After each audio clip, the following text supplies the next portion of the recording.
My wife cheated with 2 men in our bed while I paid for her acting dreams. I filmed everything and showed her director.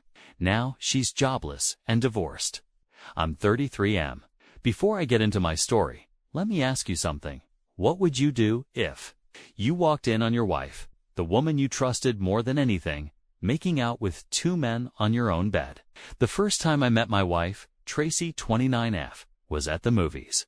I had gone to see a newly released film with a few friends, and she was there with her group of girlfriends. We hit it off right away, and soon we started dating. After about a year together, we got married. What began as a simple friendship turned into one of the saddest love stories of my life at the start of our marriage. Being with Tracy felt like a blessing. We were genuinely happy, and I did everything I could as her husband to support her ambitions and encourage her growth. For the first 2 years, we had a great marriage. Tracy was loving, supportive, and intelligent. Honestly, she checked every box: an amazing cook, a warm personality, graceful, and, above all, honest. If there was one thing I admired most about her, it was her honesty. While Tracy worked at a fast food restaurant, I worked as a graphic designer with a company that handled banners, billboards, and other print designs. We both earned decent incomes, but I took care of most of the expenses at home because Tracy used her earnings to chase her passion. Before we got married, Tracy confided in me that she had always dreamed of becoming an actress. It was something she'd wanted since childhood, but her parents never supported her ambition. They insisted she pursue a more respectable career path in college. When she told me all this and asked if I would support her pursuit of acting, I said yes without hesitation. I understood that kind of passion. I knew what it felt like to love something deeply, but never get a chance to follow it. So I did everything I could to support her dreams, encouraging her to join drama clubs, take on volunteer roles, and audition for anything that could bring her closer to becoming an actress. We also made a plan. Once we had enough money saved, Tracy would enroll in a theater arts academy. Another reason I encouraged her acting career was because she was naturally gifted. Aside from her flair for the dramatic in everyday life, she genuinely had talent. Before we met, she had already taken a few acting courses and watched countless YouTube videos to learn and improve. That level of commitment told me she was serious, and I didn't want to be the one standing in the way of her dreams. We agreed to put off having kids until after she finished the academy. I truly believed that by then she'd have started landing good roles in plays or maybe even movies. In fact, I was the one constantly pushing her to take on any acting opportunities she could find, because I wanted the world to see how talented she was. Everything I did was because I wanted her to succeed and live the life she always dreamed of. When Tracy asked me if I was okay with her pursuing her dream, we were still in the honeymoon phase of our marriage. Everything was sweet and affectionate. We hadn't even had a single major argument yet. She treated me with love and respect, and I genuinely believed we were building something solid. Throughout that first year, Tracy kept applying for volunteer acting roles online, but for a while, nothing came through. There were times when she became discouraged from the lack of responses, and she considered just focusing on her job. But I kept reminding her not to give up. And finally, months after our first wedding anniversary, she got a reply. It was for a local theater play looking for new actors and actresses. When Tracy received that email, she was ecstatic, and I was just as thrilled for her. Even better, the audition was happening right in our city, so she had plenty of time to prepare. On the day of the audition, Tracy nailed it. She was selected for the role, and I still remember the joy on her face when she told me the news. The cherry on top. They were going to pay the cast for their time. Rehearsals for the play were mainly held on Saturdays and Sundays. I never imagined or expected that Tracy would start to change so drastically once she began. For the first few weeks, everything still felt normal between us. Our communication remained strong, and we kept up with most of our usual routines. The only difference was that we had less time together on weekends. Rehearsals took up her Saturdays and Sundays. She'd wake up early, clean the house, cook, then head off to practice, returning only in the evenings. Even though I wasn't entirely comfortable with the shift, I didn't speak up. I didn't want to ruin her first real opportunity. Besides, the money she earned on weekends was even more than her weekday wages. So I tried to be supportive. But as the weeks went by, Tracy and I started drifting apart to stay occupied. I got into video games again, spent time with friends, or invited them over. Most of my friends were people I'd known since high school, and college guys I trusted and valued. One day, while hanging out, I told them about Tracy's acting gig and how much time it was consuming. That's when my friend Eric warned me to keep an eye on her. He mentioned how there were rumors of actresses sleeping with directors to land better roles. I brushed off his warning and told them that Tracy wasn't like that. I defended her fiercely, saying she didn't have to sleep with anyone to get the part because she was genuinely talented. Naive, right? After I said that, they didn't push the topic again, but just advised me to stay watchful. They claimed new actors and actresses had higher chances of infidelity. Even though I didn't take their concerns seriously, the idea stuck in my head. I started acting a little strange around Tracy, asking questions that felt suspicious even. To me, when she noticed, she called me out for being weird and overly inquisitive. I felt bad, so I apologized and explained what my friends had said. Tracy just laughed it off. She told me she loved me too much to ever cheat. Her exact words were, "You're the best husband in the world. Only a foolish and ungrateful woman would cheat on you." That reassurance gave me a sense of peace. But I had no idea she was already doing what she did best. Dither lives. We are reviewing what she did. Diver we kiss, only Ruby kiss, has the luxurious texture that glides on. Melitha said, he come to a life, and live to a laugh, while last home squallow sicked. That reassurance gave me a laugh. My lassic is absived, my lass play my life. My lass, we a cowed out. We see it's at. They see so led. With it, we see my ed. We see it's a la to see to we is a gracked. She had been cheating on me even before we had that conversation. Tracy's behavior took a sharp turn in the following weeks. Our conversations felt forced. The warmth and excitement she used to carry when coming home were completely gone. Before, she would tell me everything about rehearsals, what happened, who did what, the personalities of everyone involved. Even though I'd never attended a single rehearsal, I felt like I knew every person there. That's how open she used to be with me, but that openness vanished. She stopped sharing anything, and she became defensive, lashing out at things I said, even old jokes that used to make her laugh. Suddenly, she accused me of taking jabs at her, even when I wasn't. Her reactions grew more sensitive by the day. Then came the wardrobe changes. Tracy started wearing clothes specifically for rehearsal tight, revealing outfits that she'd never worn before. I mentioned it several times, but she dismissed me, said they were trendy, and that I was just being old-fashioned. I figured maybe she was just trying to keep up with the other women in the play. She was always a little competitive when it came to fashion, so cheating didn't even cross my mind. But then she started changing her hairstyles every single week. She was constantly on the phone with a man she said was her scene partner. I still gave her the benefit of the doubt. Until one day, she crossed a line. She did something that truly upset me, something small, but enough to make me finally speak up. When I called her out, she screamed at me and stormed out. It was the first time she had ever walked out on me during an argument. That's when I knew something was seriously wrong. Later that night, I talked to my friends again. When I told them everything, they didn't hold back. They were convinced she was cheating. Despite all the signs, despite how much she'd changed, still couldn't believe it.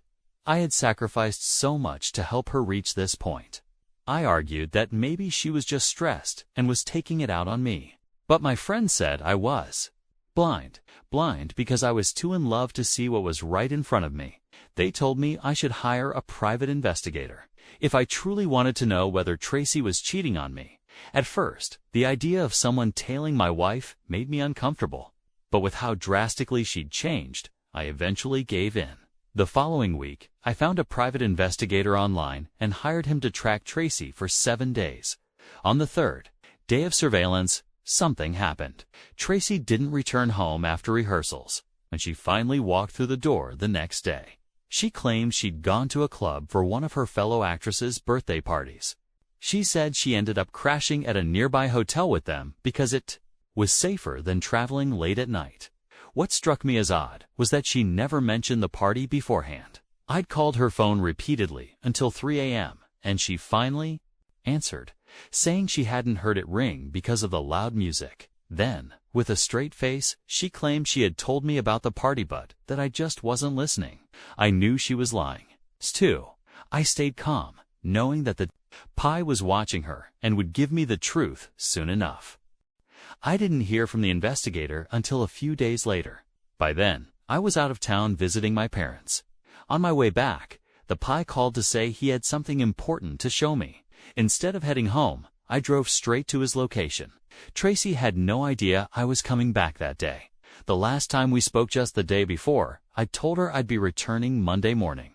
But I changed my mind and drove back on Saturday. When I met the investigator, he showed me everything. It shattered me. There were pictures and videos of Tracy with a blonde guy who turned out to be her affair partner. There were shots of them kissing in her car, his car, out shopping, dining together, moments that told a clear story. And then came the video. From the night she claimed she was at a club for a birthday party. In it, she and that man were together the entire night. They left the club around 10 p.m. and drove straight to his apartment. That's where she spent the night. She had seen all my calls and deliberately ignored them. I was devastated. This was the woman I believed I could build a future with on. She blew it all up. After showing me the evidence, the pie said he had followed her that very evening too. Tracy was with the same man this time in my house. I was filled with rage. My hands shook.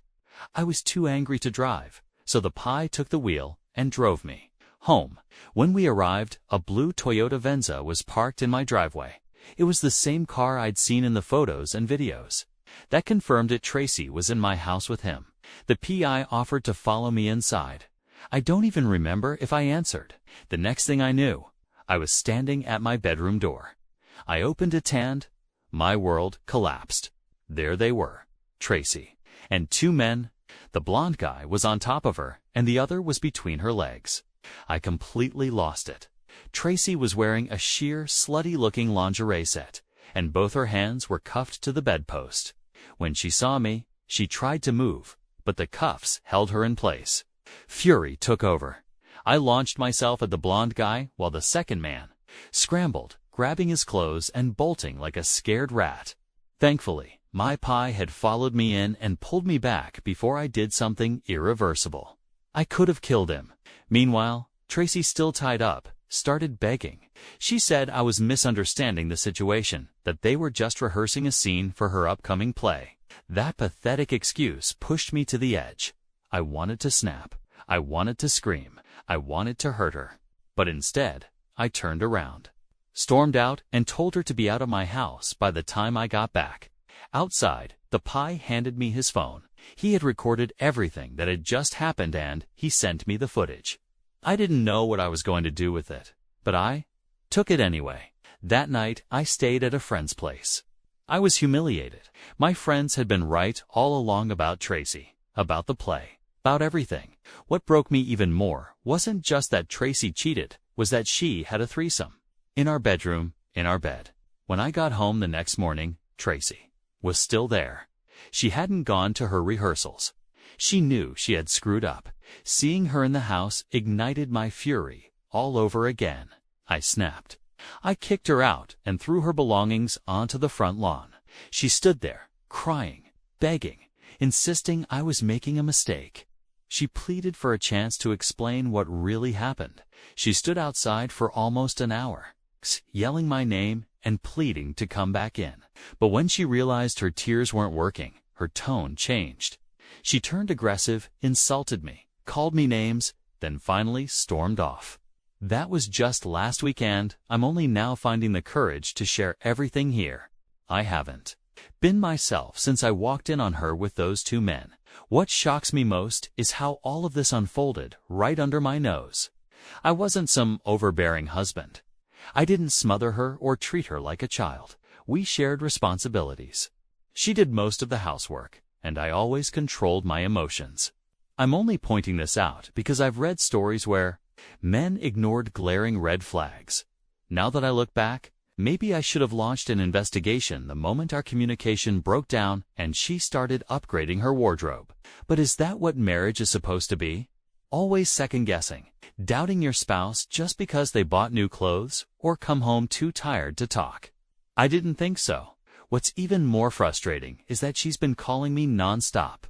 Ever since I kicked her out, been thinking about revenge, and one thing I seriously considered is showing the video I have to her director. Hey everyone, thank you for all the comments. I'm honestly relieved so many of you don't think my revenge idea is over the top, one commenter suggested. I dig into the identity of the second guy in the video, so I did some digging. And guess what? Found out he's bisexual and currently in a relationship with Tracy's director. Yep, the very same director.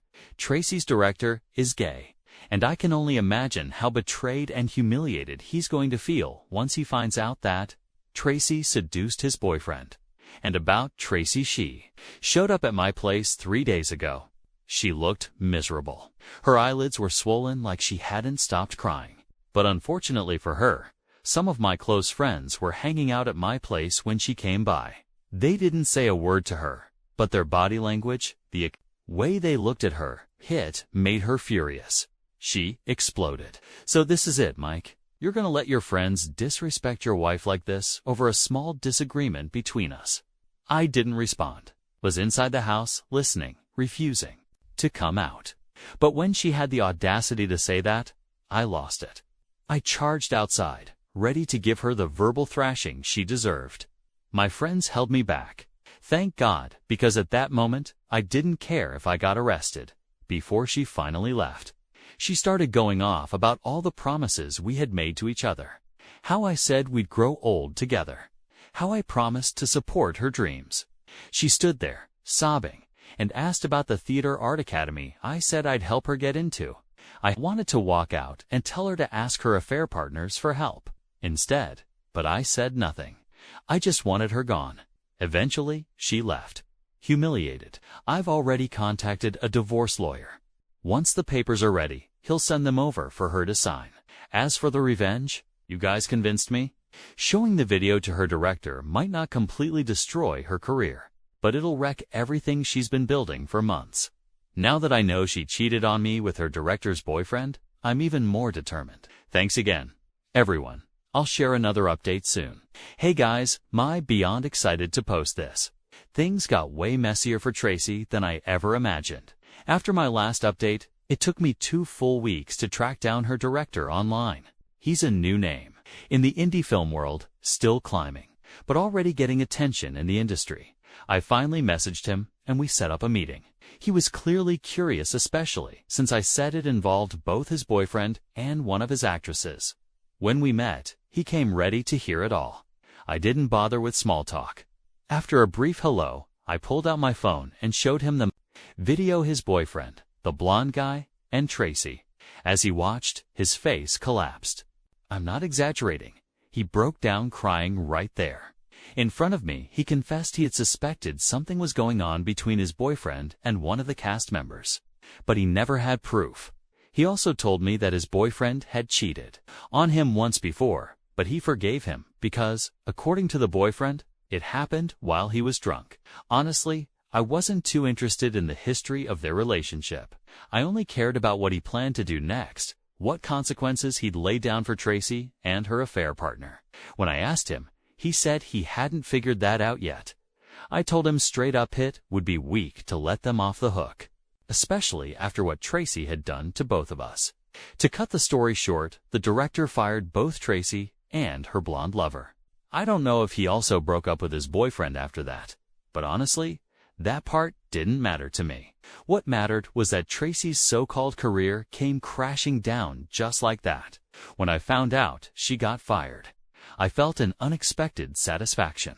She had given her all to that project, her time, her energy, her passion. It turned to dust. It gave me peace to know she now knew what it felt like to watch something you poured your soul into get ripped apart by someone else. Right around the time she got fired, the divorce papers were ready. My lawyer sent them to her immediately. The day she received them, she called me. She cried and begged me not to ruin everything we had worked so hard to build together. But I reminded her she was the one who ruined it the moment she let cheating thoughts creep into her heart. I told her it was me who had shown the video to her director. I wanted her to know exactly who pulled the plug on everything she cared about. She flipped out the moment I said it, accused me of being jealous, said I couldn't stand that she was chasing her dreams while I was stuck in mine. I laughed. I saw through it. She was trying to twist the blame back on me. I didn't give her the satisfaction. I just hung up 2 weeks ago. She signed the divorce papers. So here I am, writing this update officially divorced. Yes, it hurts. I won't lie. But I'm relieved that she's finally out of my life. Thank you all for your support, your advice, and your encouragement through this mess.